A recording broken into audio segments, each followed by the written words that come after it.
Well, this morning, police in Hartford are collecting more information in connection to a lengthy human trafficking investigation. Yeah, 3 young girls are now home safe after police arrested 7 men, and they say more arrests could be coming. Your reporter Taylor Knight is live in studio with the warning signs of human trafficking that every parent should know.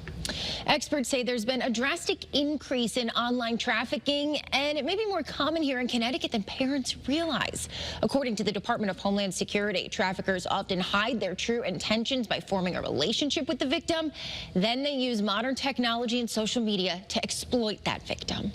Hartford police say this 6 men, along with one who's not pictured here, were arrested in connection to a human trafficking investigation. That investigation started in May, and Hartford police worked with the regionalized Human Trafficking Recovery Task Force. The 3 young victims have been safely returned to their families.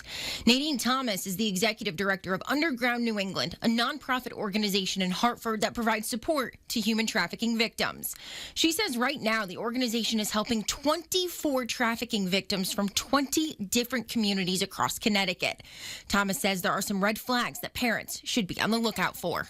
Is the child suddenly not as attentive as they used to be? Has their personality and demeanor changed suddenly or over time? Do they answer questions, or especially personal questions, in a guarded manner? Experts also urge parents to be vigilant about online safety and make sure you know who your children are talking to online. Your reporter in studio, Taylor Knight, Channel 3 Eyewitness News.